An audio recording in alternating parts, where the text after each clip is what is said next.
talking about 2, 3, 4-year-old children, babies, right up to teenagers, but babies that are out there being sex slaved. This is sickening.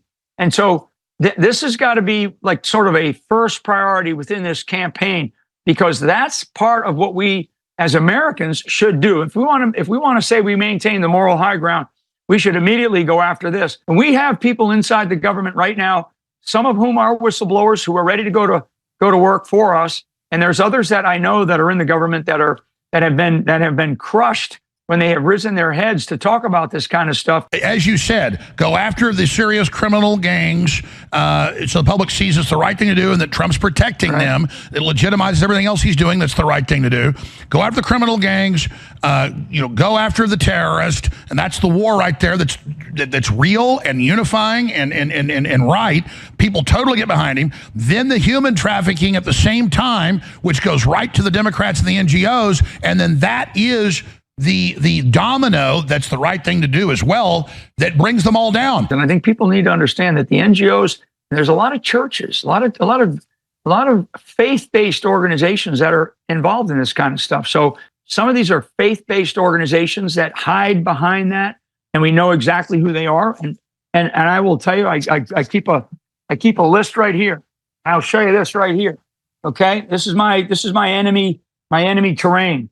And many of them that are part of that. And this is something that I have been focused on for a long, long time. You know, you have a lot of different NGOs. I'm showing this on your show here because there is a scheme to the enemy terrain and to the enemy disposition on a battlefield. This is the disposition of our foes, right? And a lot of these, their ultimate goal is what I describe as global power and a weak America.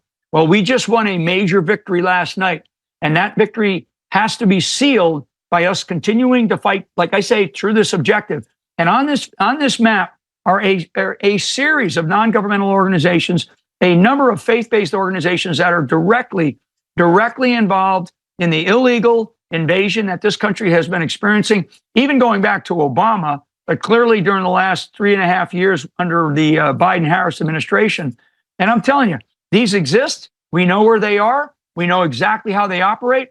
And we need to go after every single one of these and dismantle this formation. We have to dismantle a lot of this. I mean, this is a George Soros construction, okay? A construction type of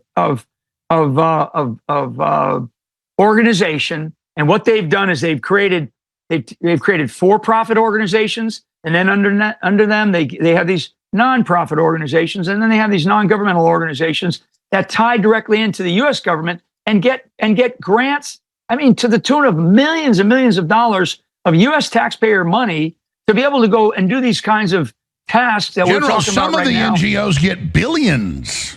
Yeah, they do, and some of them work directly for elements of the U.S. government, namely the Department of Homeland Security. Some of them work for or underneath USAID.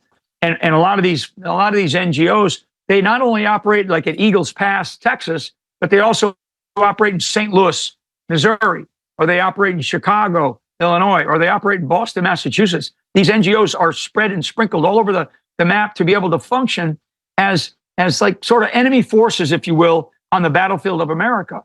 And what they're doing is they're ripping us off, and they're destroying the lives of, in many cases, children.